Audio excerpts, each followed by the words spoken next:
ദൈവത്തിന് സ്തോത്രം. നമുക്ക് വീണ്ടും ദൈവവചനത്തിലേക്ക് കടന്നു വരാം. മത്തായി സുവിശേഷം 17-ാം അധ്യായത്തിൻ്റെ 17-ാമത്തെ വാക്യം ഒരു ചെറിയ വാക്യമാണ്. അവസാനം അവനെ എൻ്റെ അടുക്കൽ കൊണ്ടുവരുവീൻ എന്ന് ഉത്തരം അവനെ പറഞ്ഞു. എൻ്റെ അടുക്കൽ കൊണ്ടുവരുമെന്ന് യേശു പറഞ്ഞു. നിങ്ങൾക്ക് സംഭവമൊക്കെ അറിയാമായിരിക്കും, എങ്കിലും പറയാം. ഉയർന്ന ഒരു മലയിലേക്ക് കൊണ്ടുപോയി 3 ശിഷ്യന്മാരുമായിട്ട് അവിടെ കർത്താവ് രൂപാന്തരപ്പെട്ടതും മോശയും ഏലിയാവും എല്ലാം വരുന്നതും എല്ലാം ഉയരത്തിൽ ഇരുന്ന് കണ്ട് ഒരു മനോഹരമായൊരു സന്ദർഭം കഴിഞ്ഞ് താഴേക്ക് വരുമ്പോൾ അവിടെ ചന്ദ്രരോഗം പിടിച്ച ഒരു പയ്യനെയും കൊണ്ടൊരു പിതാവ് വരുന്നുണ്ട്. കർത്താവ് മുകളിലായിരുന്നുകൊണ്ട് ശിഷ്യന്മാരുടെ അടുത്തേക്ക് വന്നു. ശിഷ്യന്മാരോട് എൻ്റെ കൊച്ചിനെ സൗഖ്യമാക്കണമെന്ന് പറഞ്ഞു. ശിഷ്യന്മാർ കൈമലർത്തി, ഞങ്ങളെ കൊണ്ട് സാധിക്കത്തില്ല, യജമാനൻ വരട്ടെ, യേശു വരട്ടെ എന്ന് പറഞ്ഞു. അപ്പോൾ യേശു വന്നു കഴിഞ്ഞപ്പോൾ ചോദിച്ചു, എന്താ കാര്യം ചോദിച്ചപ്പോൾ യേശുവിന് സഹിക്കാൻ പറ്റിയില്ല. ഞാൻ അല്പനേരത്തേക്ക് മുകളിലോട്ട് പോയപ്പോൾ താഴെയുള്ള പ്രശ്നത്തിന് നിങ്ങൾക്ക് തന്നെത്തന്നത് കൈകാര്യം ചെയ്യാൻ വയ്യാത്ത എന്താ, നിങ്ങളുടെ അവിശ്വാസം എത്ര വലുതെന്ന് പറഞ്ഞ് കർത്താവ് അവരുടെ ഗൗരവമായിട്ട് ഇടപെടുന്നൊരു കാര്യമുണ്ട്. ചന്ദ്രരോഗം എന്ന് പറഞ്ഞു കഴിഞ്ഞാൽ മെൻ്റലി ഡിസോർഡർ, ഡീറേഞ്ച്ഡ് എന്നാണ് ഇംഗ്ലീഷിൽ പറയുന്നത്. മാനസിക വൈകല്യമുള്ള ഒരു കൊച്ചൻ. ഡോക്ടർമാർക്കൊന്നും ചെയ്യാൻ പറ്റത്തില്ല, നാട്ടുകാർക്കോ വീട്ടുകാർക്കോ ഒന്നും ചെയ്യാൻ പറ്റത്തില്ല. അതുകൊണ്ട് ആ അപ്പൻ സങ്കടത്താൽ ഭാരപ്പെട്ട് പറയുന്നത് തീയിലും വെള്ളത്തിലും എപ്പോഴും വീണ് അത് മരിക്കാനുള്ള സാധ്യതയുണ്ട്, പിശാചാണ് ഇവനെ കൊണ്ട് ഇതെല്ലാം ചെയ്യിക്കുന്നതൊക്കെ അവർക്ക് മനസ്സിലാവുന്നുണ്ട്. പക്ഷെ ആർക്കും ഒന്നും ചെയ്യാൻ പറ്റത്തില്ല. പ്രിയപ്പെട്ടവർ, ഇന്നും അങ്ങനെയാണ്. അനേക പ്രശ്നങ്ങളിൽ മനുഷ്യൻ വലയുകയാണ്. ഡോക്ടർക്കൊന്നും ചെയ്യാൻ പറ്റുന്നില്ല, മനുഷ്യർക്കൊന്നും ചെയ്യാൻ പറ്റത്തില്ല. പ്രശ്നങ്ങൾ, മാനസികമായ പ്രശ്നങ്ങൾ, വൈകല്യങ്ങൾ, പല പല വിഷയങ്ങൾ. ഇന്ന് ഈ മനുഷ്യൻ്റെ ഈ ശത്രു ശരിക്കും വ്യാപരിക്കുന്ന കണ്ണാലെ കാണാൻ പറ്റും. ഇങ്ങനെ വലഞ്ഞു പോയൊരു മനുഷ്യൻ, ആശയറ്റുപോയ മനുഷ്യൻ, ഈ മകന് സൗഖ്യം കിട്ടുമെന്നുള്ള പ്രതീക്ഷകളെല്ലാം അറ്റുപോയിട്ടാണ് ആരോ പറഞ്ഞ യേശുക്രിസ്തുവിൻ്റെ അടുത്തേക്ക് വരാനായിട്ട് ആ മനുഷ്യൻ തയ്യാറായത്. ഞാൻ പറയുന്നത് എൻ്റെ വിശദാംശങ്ങളിലേക്കൊന്നുമല്ല പോകുന്നത്. ഇങ്ങനെയുള്ള വേറൊരു മനുഷ്യനാണ് ഗദരഗസ്തെ ഭൂതഗ്രസ്ത്. ഭൂതമാണ്. 6000 ഭൂതം ആ മനുഷ്യനുണ്ടായിരുന്നു. അവൻ്റെ പ്രത്യേകത എന്താണെന്ന് ചോദിച്ചു കഴിഞ്ഞാൽ അവന് സ്വന്തം വീടുണ്ട്, വീട്ടിൽ പോവില്ല. ഇന്നും നമ്മൾ ആത്മീയമായിട്ട് ചിന്തിച്ചു കഴിഞ്ഞാൽ നമ്മുടെ വീട് സ്വർഗരാജ്യമാണ്, സ്വർഗത്തിലാണ് നമ്മുടെ ഭവനം. പക്ഷേ നമ്മളിവിടെ ഈ ഭൂമിയിലെ വീടാണ് എൻ്റെ വീടെന്നും പറഞ്ഞുകൊണ്ടാണ്, ഇതെൻ്റെ വീട്, ഞാൻ അധ്വാനിച്ചുണ്ടാക്കിയ വീട്, ഇവിടെ സ്ഥിരമായിട്ട് താമസിക്കുന്നു പറഞ്ഞുള്ള ചിന്തയിലാണ്. കുറേ കഴിയുമ്പോൾ ഇവിടുന്ന് പോകുന്നറിയാം. എന്നാൽ പോലും നമ്മുടെ സംസാരവും ചിന്താഗതിയും കണ്ടു കഴിഞ്ഞാൽ ഈ വീട് എൻ്റെ സ്വന്തം. ദൈവത്തിന് സ്തോത്രം. യാക്കോബ് പറഞ്ഞത് എൻ്റെ പരദേശ പ്രയാണ കാലമെന്നാണ് പറഞ്ഞത്, പരദേശത്തുള്ള കാലം. പഴയ പിതാക്കന്മാർക്ക് അറിയാമായിരുന്നു ഇവിടെ അല്പകാലമുള്ള ജീവിതമെന്ന്. പക്ഷേ ഇന്നത്തെ നമ്മുടെ ആൾക്കാർക്കൊന്നും അത് മനസ്സിലാകണില്ല. ഒരു വീട് പണിതാൽ അതിന്നും ഇവിടെ തന്നെയാണ്, അതെൻ്റെ വീടാണെന്ന് പറഞ്ഞുകൊണ്ടിരിക്കുകയാണ്. ഞാൻ അങ്ങോട്ട് പോകാനുള്ളതെന്നൊന്നും ആർക്കും ഒരു ബോധമില്ല. എൻ്റെ പ്രിയപ്പെട്ടവരെ, നമ്മൾ ദൈവമക്കൾ തമ്മിൽ സംസാരിക്കുമ്പോൾ തന്നെ അറിയാം, അവർക്ക് ഈ ആത്മീയൊന്നും തലയ്ക്കകത്തോട്ട് കയറണില്ല. ഈ ലോകകാര്യമാണ് അവർ പറയുന്ന മുഴുവനും. അവിടെ ആത്മാവിൻ്റെ കാര്യമോ നിത്യയുടെ കാര്യമോ സ്വർഗരാജ്യമോ യേശുവിനെക്കുറിച്ചുള്ള കാര്യമോ അവരുടെ ജീവിതത്തിൽ സംഭവിക്കുന്ന പ്രശ്നങ്ങളെക്കുറിച്ചൊന്നും അല്ല അവരുടെ വിഷയം. ഈ ഭൂമിയിലെ കാര്യങ്ങൾ മാത്രം. അവന് ഈ ഭൂതഗ്രസ്തനെ അവന് സ്വന്തം വീടുണ്ട്, ഭാര്യയുണ്ട്, മക്കളുണ്ട്. പക്ഷെ അവൻ വീട്ടിൽ കിടക്കില്ല. അവന് കല്ലറയിലാണ് അവൻ്റെ താമസം. എത്ര സങ്കടമാണെന്ന് ചോദിച്ചേ.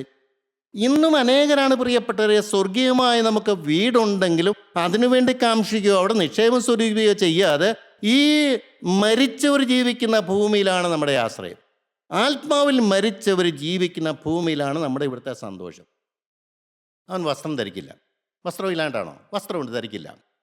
ഇന്നും അങ്ങനെ തന്നെയല്ലേ ആത്മീയരായിരിക്കുന്ന അനേകർ. നീതിൻ്റെ വസ്ത്രം ദൈവം സൗജന്യമായി കൊടുക്കാമെന്ന് പറഞ്ഞാലും ആ വസ്ത്രം വേണ്ട, ഭൂമിയിലുള്ള വസ്ത്രം മതി. അവർ നഗ്നരാണെന്ന് അറിയുന്നില്ല. ദൈവം നോക്കുമ്പോൾ നഗ്നരാണ്. ദൈവത്തിൻ്റെ കൃപയില്ല, ദൈവത്തിൻ്റെ സൗജന്യമായ ആ നീതിൻ്റെ വസ്ത്രം അവർക്കില്ല. പക്ഷെ അതൊന്നും അവർക്ക് വിഷയമല്ല. അവനെ നോർമലായിട്ട് സമാധാനത്തോടെ കുടുംബത്തിൽ ജീവിക്കാം. പക്ഷെ അവനെ ഈ ശവക്കോട്ടയിൽ ഓലിയിട്ടുകൊണ്ട് ശബ്ദം ഉയർത്തിക്കൊണ്ട് ഭ്രാന്തനെ നടക്കുകയാണ്. അവനെ ചങ്ങലയിട്ട് ബന്ധിച്ചാലും ചങ്ങല പൊട്ടിക്കും. എല്ലാവർക്കും അവനെ പേടിയാണ്. എൻ്റെ പ്രിയപ്പെട്ടവർ, എത്ര സങ്കടകരമായൊരു ജീവിതം. ആ കുടുംബത്തിൻ്റെ അവസ്ഥ ഒന്ന് ആലോചിച്ച് നോക്കി. ആ മക്കൾക്ക് എങ്ങനെ ജീവിക്കാൻ പറ്റും? ആ ഭാര്യയ്ക്ക് എന്ത് സമാധാനമുണ്ട്? എന്താ കാര്യം? ഭൂതം ബാധിച്ചു. വേറെ കുഴപ്പമൊന്നുമില്ല, ആരോഗ്യത്തിന് കുഴപ്പമൊന്നുമല്ല, സമ്പത്തില്ലാഞ്ഞിട്ടൊന്നുമല്ല, ഭൂതം ബാധിച്ചു. ഈ 2 കാര്യവും ഞാൻ എടുക്കാൻ കാര്യം എന്താണെന്ന് ചോദിച്ചാൽ, ഈ ഭൂതം ബാധിച്ചവർക്ക് സ്വയമായിട്ട് ഒന്നും ചെയ്യാൻ പറ്റില്ല. ഇവിടെ ഈ ഭൂതം ബാധിച്ച മനുഷ്യനെ അവനെ കൊണ്ടുവരാൻ ആർക്കും സാധ്യമല്ല. അതുകൊണ്ട് യേശു അങ്ങോട്ട് ചെന്നു.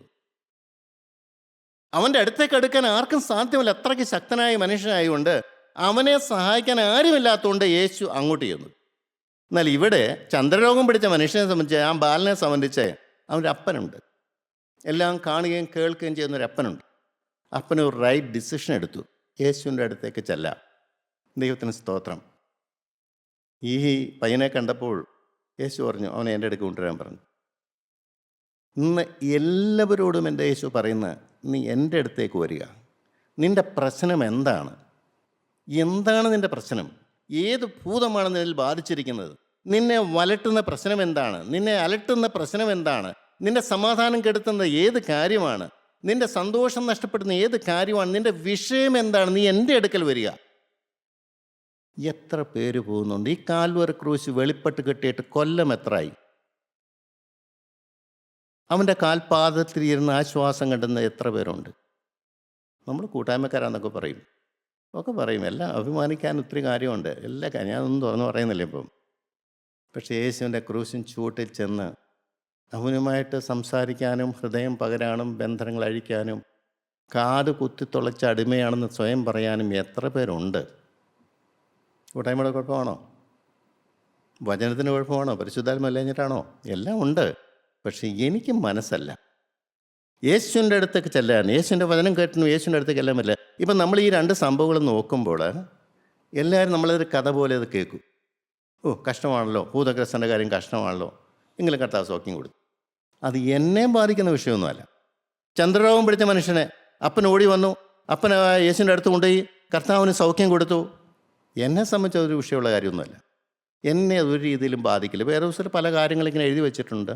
എന്നാൽ ഈ കാര്യങ്ങളൊക്കെ വായിക്കുമ്പോൾ എൻ്റെ അവസ്ഥ എന്താണ്? ഈ ഭൂതം എന്നിലും ഇല്ലേ? ഈ ദുർവ്യാധി എന്നിലും ഇല്ലേ? ഇന്നത്തെ ഏറ്റവും വലിയ പ്രത്യേകത എന്താണെന്ന് ചോദിച്ചാൽ, ഭൂതമുണ്ടെങ്കിലും ഭൂതമുണ്ടെന്ന് ആരും അറിയുന്നില്ല. ഇവിടെ പ്രകടമായിട്ട് ഈ മനുഷ്യരിൽ ഭൂതം ബാധിച്ചിരിക്കുന്ന മറ്റുള്ളവർ കാണാൻ പറ്റും. ആത്മീയർക്കെല്ലാം മനസ്സിലാവും കേട്ടോ, ഭൂതമുള്ളവരാരൊക്കെയാണെന്നുള്ള. ആത്മീയനെ വ്യക്തമായിട്ട് സകലത്തെയും വിവേചിക്കുന്നു ആത്മീയൻ. ഒരു മനുഷ്യനിൽ എന്താണ്, ഏത് ബാധയാണെന്നുള്ളത് എല്ലാം മറ്റുള്ളവർക്കൊക്കെ അറിയാം, പക്ഷേ സ്വയമായിട്ട് ആർക്കും അറിയാൻ പാടില്ല. എൻ്റെ പ്രിയപ്പെട്ടവരെ, നിങ്ങളൊന്നും മനസ്സിലാക്കേ, ഭൂതം വലുതോ ചെറുതോ ഇതൊന്നുമല്ല വിഷയം. ഭൂതമാണോ? അവിടെ പിശാചാണോ? അവിടെ അന്ധകാരമാണോ? പിശാച് വരുന്നത് സമാധാനം കളയാനാണ്. അർത്ഥം മുടിച്ച് നശിപ്പിക്കും. ഇന്നുണ്ടെങ്കിൽ ഒരു അല്പം ഉണ്ടെങ്കിൽ ഇത്തുക്കണ്ണിയുടെ സ്വഭാവമാണ്. കുറേ കാൾ കഴിയുമ്പോഴത്തേക്ക് ഇത്തുക്കണ്ണി മാത്രമേ കാണുകയുള്ളൂ, ആ മരം പിന്നെ കാണുകയില്ല. പിശാചിൻ്റെ ഏറ്റവും വലിയ പിടിമുറുക്കിക്കൊണ്ടിരിക്കുക, ഓരോ അവയവവും അവൻ പിടിമുറുക്കിക്കൊണ്ടിരിക്കുകയാണ്. എന്നിട്ട് അവൻ യേശുവിൻ്റെ മുമ്പിൽ പോയിരുന്ന് പരിഹാസത്തോടെ പറയും, നിൻ്റെ കൈപ്പണിയല്ലേ, നീ രക്തം കൊടുത്ത് വാങ്ങിച്ചതല്ലേ, ഇപ്പോൾ എൻ്റെ പൂർണ്ണ സ്വാതന്ത്ര്യത്തിലാണ്. ഞാൻ പറയുന്നില്ലേ അവൻ കേൾക്കുകയുള്ളൂ. എത്ര സങ്കടത്തോടെ ആയിരിക്കും കർത്താവായ യേശു ക്രിസ്തു ആ ഒരു കാണുന്നത്. എന്നെ നോക്കി കർത്താവ് കരയാണോ സന്തോഷിക്കും? എന്നിൽ ഭൂതം ഇരിക്കുന്ന കണ്ടിട്ട്, എന്നിൽ പിശാചിൻ്റെ അവകാശം ഇരിക്കുന്ന കണ്ടിട്ട്, പിശാച് എന്നെ നോക്കി യേശുവിൻ്റെ മുമ്പിൽ ചിരിക്കുന്ന കണ്ടിട്ട് നിങ്ങൾക്ക് ആർക്കെങ്കിലും വല്ല പ്രയാസമുണ്ടോ? നാളുകളായി ഇന്നും പാപം മാറാതിരിക്കുന്ന അനേകരുണ്ട്. ഇന്നും പാപത്തെ ഗൗരവമായി കാണാത്ത അനേകരുണ്ട്. ഇന്നത്തെ കാലഘട്ടത്തിൽ എല്ലാവരും പോളിഷാണ്, എല്ലാവരും നല്ലവരാണ്, പുറമെ എല്ലാവരും നല്ലവരാണ്. നല്ലപോലെ പെരുമാറാനറിയാം, നല്ലപോലെ സംസാരിക്കാനറിയാം, കൂട്ടായ്മ വരുന്നവരാണ്, വേദപുസ്തകം കയ്യിൽ കാണും, നല്ലപോലെ പ്രാർത്ഥിക്കും, അല്ല പാട്ടുപാടും, കൈയടിച്ച് പാട്ടുപാടും, എല്ലാം ഉണ്ട് പ്രിയപ്പെട്ടവരെ. എന്നാൽ അകത്തിരിക്കുന്ന ഭൂതത്തിന് യാതൊരു മാറ്റവുമില്ല. ഒന്ന് ചിന്തിച്ചു നോക്കാം. നമ്മുടെ ചിന്ത, ആ ചിന്ത പരിശുദ്ധമാണോ? ആ ചിന്തയിൽ അശുദ്ധി വ്യാപരിക്കുന്നുണ്ടോ? വല്ലപ്പോഴും ഉള്ളൂ, ശരിയാ, സംഭവിച്ചു. അങ്ങനെ ഒരു സത്രമാണോ അതിൻ്റെ ചിന്താമണ്ഡലം? പിശാച് കയറി ഇറങ്ങാനുള്ളതാണോ? ഒളിയമ്പായിക്കോട്ടെ, തീയമ്പായിക്കോട്ടെ, എന്തുമായിക്കോട്ടെ, നിന്റെ ചിന്താമണ്ഡലത്തിൽ കൂടെ പിശാച് കയറി ഇറങ്ങി പോകാൻ നീ അവസരം കൊടുത്തിട്ടല്ലേ? അല്ലെങ്കിൽ നീ അത് കാര്യത്തിൻ്റെ ഗൗരവം മനസ്സിലാക്കി ദൈവസന്നിധിയിൽ കർത്താവേ, എൻ്റെ ചിന്താമണ്ഡലത്തിൽ ഇവൻ കയറി ഇറങ്ങാൻ സമ്മതിക്കില്ല, നീ പരിഹാരം വരുത്തേ പറ്റുള്ളൂ. എവിടെയോ വേലി പൊളിഞ്ഞിട്ടുണ്ട്, എനിക്കത് വേലി ശരിയാക്കി തരണം. തെളിയുന്നുണ്ടോ?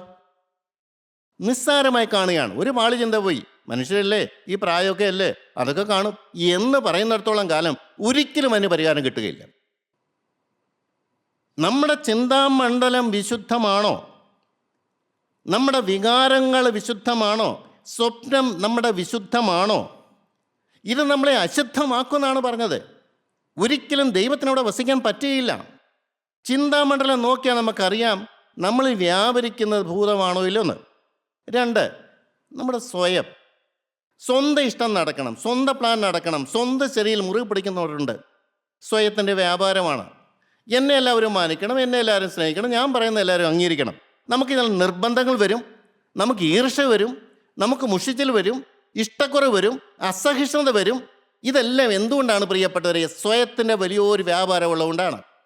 നമുക്ക് മറ്റുള്ളവരെ അംഗീകരിക്കാൻ പറ്റില്ല. ഞാൻ ഞാൻ ഞാൻ എന്ന് പറഞ്ഞുകൊണ്ടിരിക്കുന്നവരാണ് സ്വയം എന്ന് പറയുന്നവർ. എൻ്റെ ഇഷ്ടം നടക്കണം. ആത്മീയത്തിലുണ്ട് സ്വയം, എൻ്റെ ആത്മീയം, ഞാൻ പറയുന്നതാണ് ശരി. ദൈവത്തിൻ്റെ വചനത്തിന് കീഴ്പ്പെടുകയല്ല, എൻ്റെ സ്വയം. മറ്റുള്ളവരോട് ക്ഷമിക്കാൻ പറ്റില്ല. എനിക്കറിയാം, കൂട്ടായ്മയുള്ളത് എനിക്കറിയാം. ക്ഷമിക്കാൻ പറ്റാത്ത പ്രകൃതം ഇത് എവിടെ ചെന്ന് ഇതിന് പരിഹാരം ഉണ്ടാക്കും? നിങ്ങൾ നിങ്ങളുടെ പാവം മറ്റുള്ളവരോട് ക്ഷമിക്കുന്നില്ലെങ്കിൽ സ്വർഗസ്നായ പാവം നിങ്ങളുടെ പാവങ്ങൾ ക്ഷമിക്കില്ലെന്ന് പറയുന്നത് എന്തായി പറയണത്? ഇതൊക്കെ വചനമല്ലേ? ഈ വചനത്തിൻ്റെ വള്ളിയെങ്കിലും പുള്ളിയെങ്കിലും മാറുമോ? വിട്ടുവീഴ്ച ചെയ്യാൻ തയ്യാറല്ല, മുറുകെ പിടിച്ചുകൊണ്ടിരിക്കുകയാണ്. എൻ്റെ സഹോദരങ്ങളെ, ഭൂതമാണ് നിങ്ങളെ കൊണ്ട് ഈ പാപമെല്ലാം ചെയ്യിപ്പിക്കുന്ന ഭൂതമാണ്, ആത്മീയമല്ലത്. ഇതെത്ര പേര് തിരിച്ചറിയുന്നുണ്ട്? 3, വ്യാജം. അർത്ഥസത്യങ്ങൾ, സൂത്രങ്ങൾ, കൗശലങ്ങൾ, അസംതൃപ്തികൾ, പരാതികൾ, പരിഭവങ്ങൾ. ഇതെന്താ ഇത്? പരാതിയില്ലാത്ത ആളുണ്ടോ? പരിഭവമില്ലാത്തവരുണ്ടോ? ഈർഷ്യയില്ലാത്തവരുണ്ടോ? അസൂയയില്ലാത്തവരുണ്ടോ? ഒന്ന് ചിന്തിച്ച് നോക്കിയേ. മറ്റുള്ളവൻ്റെ ഉയർച്ചയിൽ അസൂയപ്പെടുന്ന എത്രയോ പേരുണ്ട്. എനിക്കെന്തുകൂടെ ദൈവം തന്നില്ല, ദൈവത്തോട് പരാതിയാ. പ്രിയരെ, ഇതൊന്നും തെറ്റാണെന്ന് കാണുന്നില്ല. ഇതൊക്കെ ഭൂതം ബാധിക്കുകയാണ്. ആ ഭൂതത്തിന് ഇന്നത്തെ കാലത്തുള്ള പ്രത്യേകത എന്നാ വെച്ചാൽ ആ ഭൂതമുള്ള മനുഷ്യന് മനസ്സിലാക്കി കൊടുക്കില്ല. അവന് പാപബോധം കിട്ടുകയില്ല. അവന് നോർമലാണ്, കുഴപ്പമില്ല. ഇതില്ലാത്ത ആരുണ്ടെന്നാണ് ചോദിക്കുന്നത്. എനിക്കറിയാം, ഞാൻ ചിലരോടൊക്കെ സംസാരിക്കുന്നതാണ്, ഇതൊക്കെ ഇല്ലാത്ത ആരുണ്ടെന്നാണ് ചോദിക്കുന്നത്. അവിടെ ഉണ്ട്, ജീവിച്ച് കാണിച്ചു കൊടുക്കണം. ഭൂതം ബാധിക്കാത്തവരുണ്ട്, അവൻ്റെ ഒരു ലക്ഷണവും ഇല്ലാത്തവനുണ്ട്. ഒരു ഈർഷ വരിയില്ലെന്ന് പറയാനുള്ള തൻ്റെ ഇടം വേണം. ഈർഷ വരാനും പാടില്ല. എന്ത് പ്രശ്നം വരട്ടെ, കർത്താവായ യേശു ക്രിസ്തുവിൻ്റെ കരവലയത്തിയിരിക്കുന്നവൻ എങ്ങനെ ഈർഷ വരും? എങ്ങനെ വാശി വരും? എങ്ങനെ ഇഷ്ടക്കുറവ് വരും? എങ്ങനെ അസൂയ വരും? എങ്ങനെ അസഹിഷ്ണുത വരും? എങ്ങനെ ഭാരം വരും? എങ്ങനെ തല കൂമ്പിട്ട് പോവും? എങ്ങനെ നിരാശപ്പെട്ടു പോവും? ഓരോരുത്തരെ കാണുമ്പോൾ അറിയാം, അവർ തീജ്വാലയ്ക്കകത്ത് കിടക്കുകയാണ്. ഭാരപ്പെട്ട് വിഷമിച്ച് പോംവഴി കണ്ടെത്താതെ ഇരിക്കുന്ന അനേകരെ ഞാൻ കാണാറുണ്ട്. ഞാൻ ഒന്നേ പറയുള്ളൂ, നിങ്ങൾ യേശുവിൻ്റെ അടുത്തേക്ക് ചെല്ല്, യേശുവിൻ്റെ കാൽപാദങ്ങൾ ചെല്ല്, എല്ലാം കൊണ്ട് കുടഞ്ഞ് ഇട്ടുകൊടുക്ക്. എന്നിട്ട് പറയണം, കർത്താവേ, നീ എൻ്റെ ഹൃദയത്തിലേക്ക് വരണം, ഇതിനൊരു പരിഹാരം എനിക്ക് തരണം. എൻ്റെ കുടുംബത്തിൽ സമാധാനമില്ല, എൻ്റെ ഭർത്താവിനെക്കുറിച്ച് പ്രതീക്ഷയ്ക്ക് വകയൊന്നുമില്ല, എൻ്റെ അമ്മായപ്പൻ അങ്ങനെ ജീവിക്കുന്നു, എൻ്റെ മക്കൾ ഈ വഴി കൂടെ പോകുന്നു, എനിക്കോ സമാധാനമില്ല, സാമ്പത്തിക പ്രശ്നമുണ്ട്, ആരോഗ്യത്തിൻ്റെ പ്രശ്നമുണ്ട്. എല്ലാം കേൾക്കാൻ അവൻ തയ്യാറാണ്. അവൻ്റെ സന്നിധിയിലേക്ക് ചെല്ലുവോ? യേശു പറഞ്ഞു, അവനെ എൻ്റെ അടുക്കൽ കൊണ്ടുവരാൻ പറഞ്ഞു. യേശു അങ്ങോട്ട് ചെല്ലുകയല്ല പറഞ്ഞത്, അവൻ എൻ്റെ അടുത്തേക്ക് വരണം. അങ്ങോട്ട് ഒരു എഫേർട്ട് നീ എടുത്തേ പറ്റുള്ളൂ. ഭൂതഗ്രസ്തൻ്റെ അടുത്ത് യേശു അങ്ങോട്ട് ചെന്നു. കാരണം അവന് തന്നെത്താൻ വരാൻ പറ്റുകയില്ല. ഇവിടെ ഈ ബാലകനെ കൊണ്ടുചെല്ലാൻ ആളുണ്ട്.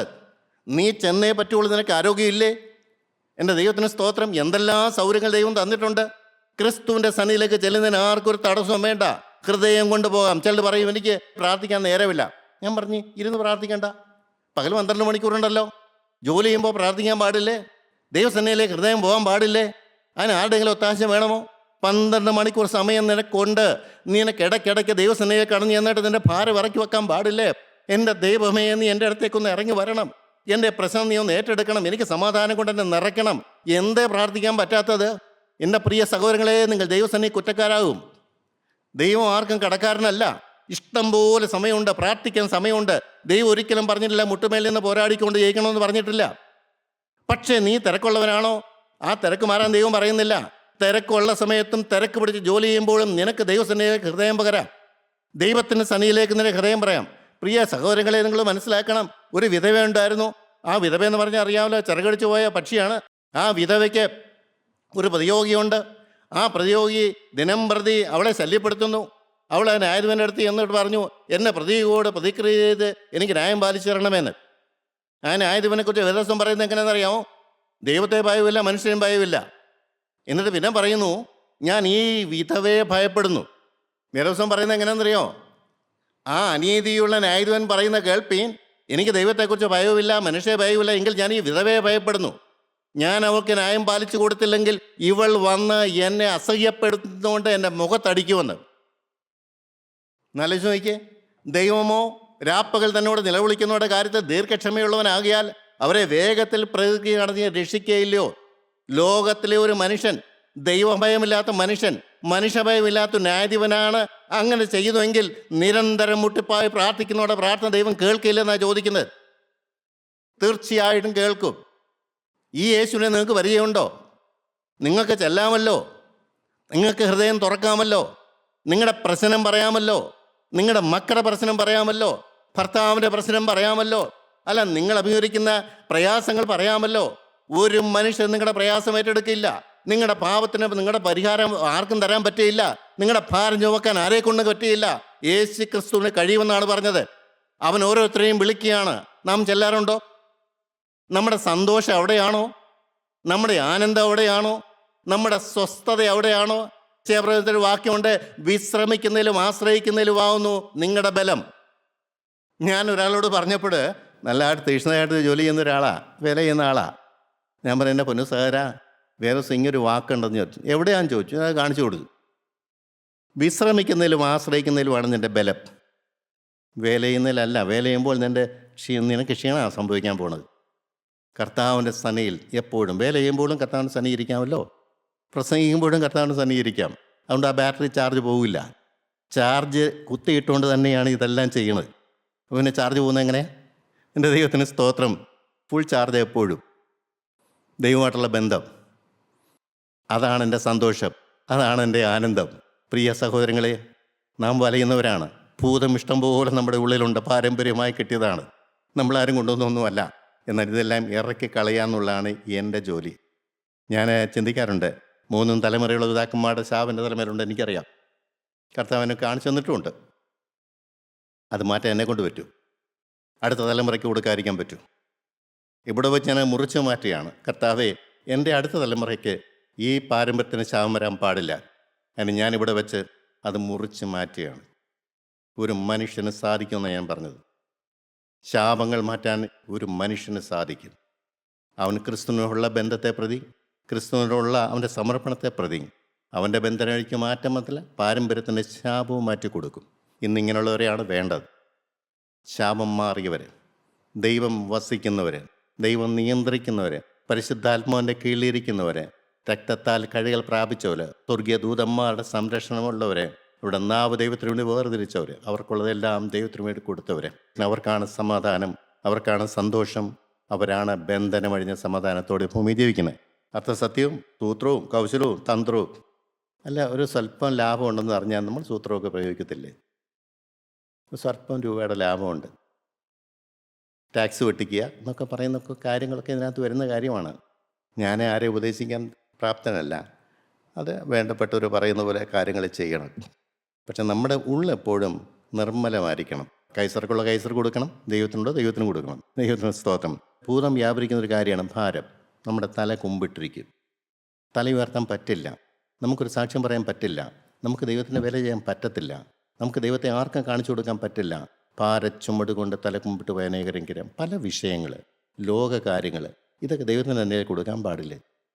അവൻ നിങ്ങൾക്കായി കരുതുന്നു. സകല ഭാരവും ചിന്താകലവും അവൻ്റെ മേൽ ഇട്ടുകൊള്ളുവീൻ. നാൾതോറും നമ്മുടെ ഭാരങ്ങളെ ചുമക്കുന്ന യഹോവ വാഴ്ത്തപ്പെടുമാറാകട്ടെ. നാൾതോറും ഭാരം ചുമക്കുന്ന ഒരു ദൈവം കൂടെ ഉണ്ടെങ്കിൽ എന്തിന് ഭാരപ്പെട്ട് കഴിയണം? പ്രിയപ്പെട്ടവരെ, നമ്മൾ ആഗ്രഹിക്കുന്ന ഒരു കാര്യം നടക്കുന്നില്ല, അതതിൻ്റെ രഹസ്യം. ഞാൻ ആഗ്രഹിക്കുന്ന പോലെ ഭൂമിയിലെ കാര്യം നടക്കുന്നില്ല, അപ്പോൾ അത് ഭാരം വരും. പ്രിയ സഹോദരങ്ങളെ, ലോകത്തെക്കൂടെ ഭൂതം കയറുകയാണ്. ലോകം ഹൃദയത്തിൽ ലോകകാര്യങ്ങൾ മുഴുകി നിൽക്കുന്നു. ഞാൻ പലപ്പോഴും പറയാറുണ്ട്, നമ്മൾ പ്രാർത്ഥിച്ചിട്ട് രാവിലെ എഴുന്നേറ്റ് പോകുന്നു, വൈകുന്നേരം പ്രാർത്ഥിക്കാൻ വരുന്നു. ഈ ഇടയ്ക്കുള്ള സമയത്തൊക്കെ ആരാ നമ്മളെ ഭരിക്കുന്നത്? നമ്മുടെ ജോലി ചെയ്യുമ്പോഴും ചിന്തകൾ മാറിപ്പോവും. ഏകാഗ്രമായിട്ട് ആ ജോലിക്കകത്ത് നിൽക്കണമെന്നൊന്നുമില്ല, ചിന്തകൾ മാറിപ്പോവും. എങ്ങോട്ടൊക്കെയാണ് പോണേ? ലോകം, അല്ലെങ്കിൽ ഭാരവിഷയങ്ങൾ, അല്ലെങ്കിൽ ആകുല വിഷയങ്ങൾ. എൻ്റെ പ്രിയപ്പെട്ടവരെ, നമ്മുടെ ചിന്താമണ്ഡലം അങ്ങനെ പിശാച് കയറി നിരങ്ങാനുള്ളതാണോ? കർത്താവിൻ്റെ സന്നിധിയിൽ ചെന്ന് പറയണം, കർത്താവേ, ജോലി ചെയ്യുമ്പോഴും നിൻ്റെ സാന്നിധ്യം എനിക്ക് വേണം, നിൻ്റെ കൃപ എനിക്ക് വേണം. എൻ്റെ ചിന്താമണ്ഡലം വഷളായി പോകാൻ പാടില്ല. കർത്താവോട് ചോദിച്ചാൽ കർത്താവ് തരില്ലേ? ദൈവ സാന്നിധ്യം തരും. ജോലി സ്ഥലത്ത് കർത്താവ് വരും, അടുക്കളയിൽ കർത്താവ് വരും, ക്ലിനിക്കിൽ കർത്താവ് വരും, പാടത്ത് കർത്താവ് വരും. കർത്താവിനെ കൂട്ടിക്കൊണ്ട് പോകണം. ഒരു പാളി എന്തേയും കൂടെ വരില്ല, ഒരു ഭൂതവും കയറുകയില്ല. പിന്നൊരു കാര്യമാണ് പരീശത്വം. ഏറ്റവും വലിയ പ്രശ്നം അവിടെയാണ് പരീശത്വം. എന്താ പരീശന്മാരുടെ പ്രത്യേകത എന്താണ്? അവർ അച്ചട്ടായിട്ട് എല്ലാം അനുസരിക്കുന്നവരാണ്, വചനം അനുസരിക്കുന്നവരാണ്, പക്ഷേ ദൈവസ്നേഹം ഇല്ല. അവർ ചടങ്ങ് പോലെ എല്ലാം ചെയ്യുന്നു, പക്ഷേ അവരുടെ ഉള്ളിൽ ദൈവം വസിക്കണമെന്ന് അവർക്ക് ആഗ്രഹമില്ല. അവരെ ഏൽപ്പിച്ച കാര്യങ്ങളൊക്കെ കൽപ്പനകളൊക്കെ അനുസരിക്കുന്നുണ്ട്, പക്ഷേ അവരുടെ ഉള്ളിൽ ദൈവമില്ല, ഉള്ളിൽ ദൈവസ്നേഹമില്ല. യാഗത്തിലല്ല കരുണയിൽ അത്രേ ദൈവം പ്രസാദിക്കുന്ന ദൈവം പലപ്പോഴും പറഞ്ഞിട്ടുണ്ട്. കരുണാമയനായ ഒരു ദൈവം നിങ്ങളുടെ ഹൃദയത്തിൽ വസിക്കണം എന്ന് നിങ്ങൾക്ക് നിർബന്ധമില്ല. നിങ്ങൾക്ക് ചടങ്ങുകൾ ആചാരങ്ങൾ എല്ലാം അനുഷ്ഠിക്കണം, അതിലൊക്കെ നിങ്ങൾക്ക് തയ്യാറാണ്. പക്ഷേ നിങ്ങളുടെ ഉള്ളിൽ ദൈവസ്നേഹമില്ല, നിങ്ങളുടെ ഉള്ളിൽ കരുണയില്ല, നിങ്ങളുടെ ഉള്ളിൽ ദൈവത്തിൻ്റെ ആത്മാവില്ല. അതാണ് ഏറ്റവും വലിയ പ്രശ്നം. ആത്മാവില്ലാതെ ഈ ഭൂമി ജീവിക്കാൻ പറ്റും, ആത്മീയനായി മറ്റുള്ളവരെ കളിപ്പിച്ചുകൊണ്ട് ജീവിക്കാൻ പറ്റും. ദൈവാത്മാവ് കാണില്ല. ദൈവാത്മാവ് ഉണ്ടെങ്കിൽ അവിടെ പാപബോധം വരും, ദൈവാത്മാവ് ഉണ്ടെങ്കിൽ അവിടെ കുറ്റബോധം വരും, ദൈവാത്മാവ് ഉണ്ടെങ്കിൽ പാപത്തെ ഏറ്റുപറഞ്ഞിരിക്കും, ദൈവാത്മാവുണ്ടെങ്കിൽ യേശുവിൻ്റെ ക്രൂശിൻ്റെ ചൂട് അന്വേഷിച്ചുകൊണ്ടിരിക്കും, ദൈവാത്മാവുണ്ടെങ്കിൽ കഴുകി എടുത്തിരിക്കും, ദൈവാത്മാവുണ്ടെങ്കിൽ പരിശുദ്ധാത്മാവിന് വേണ്ടി കാത്തിരിക്കും, ദൈവാത്മാവുണ്ടെങ്കിൽ ദൈവ സാന്നിധ്യത്തിന് വേണ്ടി കൊതിക്കും, ദൈവാത്മാവുണ്ടെങ്കിൽ ദൈവത്തിൻ്റെ വഴി കൂടെ തന്നെ ജീവിക്കും. എൻ്റെ പ്രിയ സഹോദരങ്ങളെ, നിങ്ങളിൽ ദൈവത്തിൻ്റെ ആത്മാവ് വ്യാപരിക്കുന്നുണ്ടോ? ദൈവത്തിൻ്റെ ആത്മാവ് നിങ്ങളെ വഴി നടത്തുന്നുണ്ടോ? ഒരു പ്രശ്നം വരുമ്പോൾ ദൈവത്തോട് ചോദിക്കുന്നുണ്ടോ? കർത്താവേ, എനിക്ക് വഴി അറിയാൻ പാടില്ല, ഏതാണ് ശരിയായ വഴി എനിക്ക് കാണിച്ചു തരണമേ, ഞാൻ അനുസരിച്ചു കൊള്ള. നിനക്കിഷ്ടമില്ലാത്ത കാര്യത്തിൽ ഞാൻ ഇറങ്ങിത്തിരിക്കുകയാണെങ്കിൽ തട്ടിത്തെറിപ്പിച്ച് കളയാനുള്ള സ്വാതന്ത്ര്യം ഞാൻ നിനക്ക് തരികയാണ്. നമുക്കൊരു ഉദാഹരണം, ഒരു കല്യാണമൊക്കെ വന്നു, വലിയ പ്രയാസമല്ല. ഇപ്പോഴത്തെ കാലത്തൊരു നല്ല കല്യാണം നടത്തുക എന്താ പറയുക, ഭയങ്കര പ്രയാസമാണ്. നല്ല പിള്ളേരൊന്നും ഇല്ല, ദൈവഭയമുള്ള പിള്ളേരൊന്നും ഇല്ല, കാണാനില്ല, മദ്യപിക്കാത്ത, വെറുക്കത്തില്ലാത്ത, വേണ്ടാനത്തിന് പോകാത്ത പിള്ളേരൊന്നും ഇല്ല. എന്തു ചെയ്യും? ഞാൻ 2 മക്കളെ വളർത്തിയല്ലേ, എനിക്കറിയാം. ദൈവസന്നിധിയിൽ പ്രാർത്ഥിക്കും, ഏതാലും പ്രാർത്ഥിക്കും, കർത്താവേ നിനക്കിഷ്ടമില്ലെങ്കിൽ ഇത് നീ തെറിപ്പിച്ച് കളഞ്ഞോളൂ, എനിക്കൊരു പ്രയാസമില്ല. നീ ആഗ്രഹിക്കുന്ന ആരാണെന്നും എനിക്കറിയാൻ പാടില്ല, പക്ഷേ നീ ആഗ്രഹിക്കാത്തൊരാൾ എൻ്റെ വീട്ടിലേക്ക് കടന്നു വരാനിട വരല്ലേ. നിങ്ങൾ ഇത്രയും നാൾ ഈ മക്കളിങ്ങനെ വളർത്തി, കഴുകൻ കൊണ്ടുപോകാനിട വരല്ലേ എന്ന് പ്രാർത്ഥിക്കുക. ഇതുതന്നെയാണ് വെളിരാജ്യത്തേക്ക് പോകുമ്പോഴും നമുക്ക് പ്രാർത്ഥിക്കാനുള്ളൊരു കാര്യമാണ്, കർത്താവേ നീ കൂടെ വരുമോ? നീ എൻ്റെ കൂടെ വെളിയിലേക്ക് വരുമോ? നീ അവിടെ എൻ്റെ കൂടെ കഴിയുമോ? തെറ്റുപറ്റാതെ എന്നെ വഴി നടത്തുമോ? അതോ അവിടുത്തെ കൾച്ചറിലേക്ക് ഞാൻ പോകുമോ?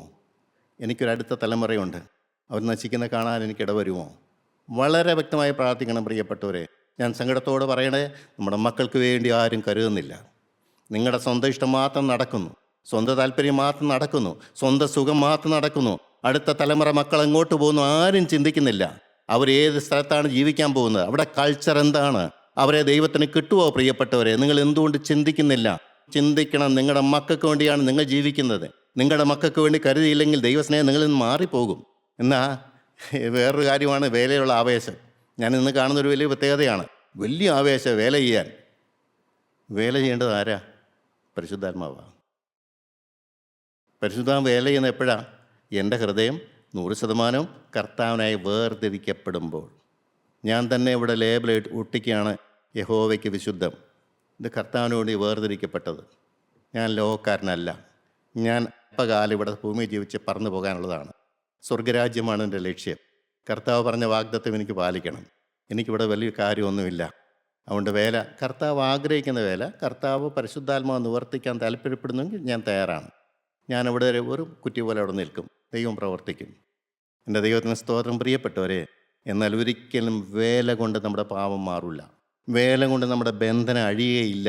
വേല ചെയ്യുന്നത് നല്ലത് തന്നെ, പക്ഷെ പരിശുദ്ധാത്മാവില്ലെങ്കിൽ നമ്മൾ വേലയിൽ ക്ഷീണിക്കും. അനേകർ വീഴുന്ന വേല ചെയ്താണ് ക്ഷീണിക്കുന്നത്. കർത്താവിൻ്റെ കാൽപാദങ്ങളിലിരുന്ന് വീണുപോയവരെക്കുറിച്ച് ഞാൻ കേട്ടിട്ടേ ഇല്ല. വേല ചെയ്താണ് അനേകർ ക്ഷീണിക്കുന്നത്. അതെപ്പോഴാണ് വേല? ദൈവാത്മാവിനാൽ നടത്തപ്പെടുന്ന വേലയല്ലെങ്കിൽ ക്ഷീണിക്കും. ദൈവത്തിന് സ്തോത്രം. നമുക്കറിയാം, കർത്താവ് അനേകരെ നോക്കി ദുഃഖിക്കുകയാണ്. വേലയിൽ താല്പര്യമുണ്ട്, പക്ഷേ ശുദ്ധീകരണത്തിന് താല്പര്യമല്ല. ആരെങ്കിലും എന്തെങ്കിലും പറഞ്ഞു കൊടുത്താൽ അനുസരിക്കാനുള്ള മനസ്സില്ല. അവരവരുടെ ശരിയിൽ തന്നെ കടിച്ചു പിടിച്ച് കിടക്കും. അവരുടെ ജ്ഞാനങ്ങളും പരിജ്ഞാനങ്ങളും എല്ലാം വെച്ചുകൊണ്ട് അവർ ദൈവവേല മുന്നോട്ട് കൊണ്ടുപോകും. അപകടമാണെന്ന് മാത്രം പറയട്ടെ. അവൻ ആരാണ്? അവൻ വിളിക്കുന്നുണ്ട്. അവൻ ആരാണ്? അവൻ ജീവനുള്ള ദൈവത്തിൻ്റെ പുത്രനായ ക്രിസ്തുവാണ്. അവൻ വന്നത് മനുഷ്യനിൽ നിന്ന് പാപത്തെ മാറ്റാനാണ്. അവൻ വന്നത് മനുഷ്യനെ കഴുകാനാണ്. അവൻ വന്നത് മനുഷ്യനെ ശുദ്ധീകരിക്കാനാണ്. അവൻ വന്നത് മനുഷ്യനെ കരം പിടിച്ച് നടത്താനാണ്. അവൻ വന്നത് അവൻ കരം പിടിച്ചുകൊണ്ട് സ്വർഗരാജ്യത്തിൽ എത്തിക്കാനാണ്. പ്രിയപ്പെട്ടവരെ, കർത്താവ് തന്നെ പറഞ്ഞു, എന്നെന്നറിയാമോ? ശബത്തിനേക്കാൾ വലിയവൻ, ദേവാലയത്തേക്കാൾ വലിയവൻ, യോനേക്കാൾ വലിയവൻ, ശലോമനേക്കാൾ വലിയവൻ, ആയിരങ്ങളിലും പതിനായിരങ്ങളിലും സുന്ദരൻ. എൻ്റെ ദൈവത്തിന് സ്തോത്രം. എന്നെ ഉടക്കിയൊരു കാര്യമാണ്. അങ്ങനെ വേറെ ദിവസം പറഞ്ഞിട്ടുണ്ട്. കർത്താവിനോട് ഞാൻ പരാതി പറഞ്ഞു, കർത്താവ് എനിക്കങ്ങനെ തോന്നുന്നില്ലല്ലോ. ആയിരങ്ങളും പതിനായിരങ്ങളും സുന്ദരൻ, വെണ്മയും ചുവപ്പും കലർന്നവനാണെന്ന് എനിക്ക് തോന്നുന്നില്ലല്ലോ. എൻ്റെ മനസ്സത് പറയുന്നില്ലല്ലോ. നിൻ്റെ മനോഹാരിത എനിക്ക് മനസ്സിലാക്കി തരണേ. ചെയ്തു തരില്ലേ? ഈ ലോകത്ത് കാണുന്നതിനേക്കാൾ ഏറ്റവും വിലപിടിപ്പുള്ളത് യേശുവാണെന്നുള്ള ഉൾബോധ്യം. അപ്പോൾ ലോകത്തിൻ്റെ എന്തെല്ലാം പരീക്ഷ വന്നാലും ചപ്പെന്നും ചവറെന്നും അപ്പോസ്തലൻ എണ്ണിയ പോലെ എണ്ണാൻ പറ്റും. അത് സ്വർഗീയ കാഴ്ചപ്പാടാണ്. അത് ദൈവത്തിന് ചോദിച്ചു വാങ്ങിക്കേണ്ട ഒരു കാര്യമാണ്. ഇബ്രാഹിം പറയുന്നുണ്ട്, പവിത്രൻ, നിർദോഷൻ, നിർമ്മലൻ, പാവികളോട് വേർപെട്ടവൻ. പാവികളോട് വേർപെട്ടവനായിട്ടാണ് എൻ്റെ ബന്ധം. അപ്പോൾ എനിക്ക് പാവം വരാൻ പറ്റുമോ? പാവികളോട് വേർപെട്ടവൻ, പാവത്തെ അക്കോമഡേറ്റ് ചെയ്യാൻ പറ്റാത്തവൻ, പാപവുമായിട്ട് ബന്ധമില്ലാത്തവൻ, പാപത്തെ വഹിക്കാൻ പറ്റാത്തവൻ, അവനുമായിട്ട് നമുക്ക് ചേരാൻ പറ്റുമോ? ഞാൻ പലപ്പോഴും പറയുന്നൊരു കാര്യമുണ്ട്. എന്നെ മണവാട്ടിയായിട്ട് അവൻ കണ്ടു. അവൻ്റെ അടുത്തൊക്കെ അല്ല എന്നാ പറയണത്. മണവാളിൻ്റെ അടുത്ത് ചെല്ലുമ്പോൾ എങ്ങനെ ഇരിക്കും? നിങ്ങൾ ചിന്തിക്കും. ഞാൻ കൂടുതലൊന്നും പറയണില്ല. എത്ര പവിത്രമായ ജീവിതം നയിക്കണം, എത്ര പാവനമായ ജീവിതം നയിക്കണം, എത്രമാത്രം ലോകത്തോട് യാത്ര പറഞ്ഞവനായിരിക്കണം, ലോകമേ എനിക്ക് വേണ്ട എന്ന് പറയാൻ എത്രമാത്രം നമുക്ക് ധൈര്യവും തങ്കുറ്റമുണ്ട്. എൻ്റെ ദൈവം എന്നെ നടത്തും. ആരെല്ലാം മാറിയാലും ശരി, മാറാത്ത ഒരുവനുണ്ട്. അവനോടാണ് ഞാൻ വാക്ക് പറഞ്ഞത്. അവൻ എനിക്ക് വാക്ക് തന്നിട്ടുണ്ട്, ഞാൻ നിന്നെ നടത്തിക്കൊള്ളാം, ഭാരപ്പെടാതെ ഞാൻ നിന്നെ നടത്താം. എത്ര പേര് ഇത് അംഗീകരിക്കുന്നുണ്ട്? ഈ നല്ല ക്രിസ്തുവിനെ യേശു വിളിക്കുമ്പോൾ നമുക്ക് ചെല്ലാൻ പറ്റുമോ? ഭൂതം ഉണ്ടായിക്കോട്ടെ, സാരമില്ലെന്ന് ഞാൻ പറയും. എന്തു ബന്ധനമുണ്ടോ? സാരമില്ല. എത്ര കുഴപ്പം പിടിച്ച കാര്യങ്ങൾ പണ്ട് ചെയ്തിട്ടുണ്ടോ? സാരമില്ല. പാരമ്പര്യത്തിൻ്റെ ശാപം എത്ര വലുതുണ്ടോ? സാരമില്ല. ഇതൊന്നും ഒരു വിഷയമുള്ള കാര്യമല്ല. ഇതെല്ലാം അഴിച്ചു തരാൻ ദൈവത്തിന് കഴിയും. യേശുക്രിസ്തു ക്രൂശിൽ മരിച്ചത് അതിനു വേണ്ടിയാണ്. യേശുക്രിസ്തു രക്തം ചിന്തി അതിനു വേണ്ടിയാണ്. യേശുക്രിസ്തു സ്വന്തം ജീവൻ തന്നത് അതിനു വേണ്ടിയാണ്. യേശുക്രിസ്തു പ്രാർത്ഥിച്ചാൽ മാത്രം കിട്ടുന്ന പരിശുദ്ധാത്മാവിനെ നമുക്ക് തരാമെന്നാണ് പറഞ്ഞത്. സകല സത്യത്തിലും വഴി നടത്തും. ഞാൻ നിങ്ങൾക്കൊരു കാര്യസ്നേഹം തരാമെന്നാണ് പറഞ്ഞത്. എന്നേക്ക് നിങ്ങളോട് കൂടിയിരിക്കുന്ന പരിശുദ്ധാത്മാവ് തരാമെന്നാണ് പറഞ്ഞത്. ഇത്രയെല്ലാം വാഗ്ദത്തങ്ങളുണ്ടെങ്കിൽ നമ്മളൊന്ന് ഇടുന്നുണ്ടോ? എൻ്റെ പ്രിയ സഹോദരങ്ങളെ, ചെറിയ ജീവിതം പാഴാക്കി കളയല്ലേ, നഷ്ടമാക്കി കളയല്ലേ. നമ്മുടെ സ്വന്തം ചിന്താഗതി കൊണ്ട് ഈ സ്വർഗീയ കാര്യപരിപാടി തകർത്ത് കളയല്ലേ. യേശുക്രിസ്തു നിങ്ങളെ വിളിക്കുന്നു. നമുക്ക് അവൻ്റെ അടുത്തേക്ക് ചെല്ലാം. ദൈവനാമം മാത്രം ബഹുത്വപ്പെടാനിടയാട്ടെ. ദൈവത്തിന് സ്തോത്രം.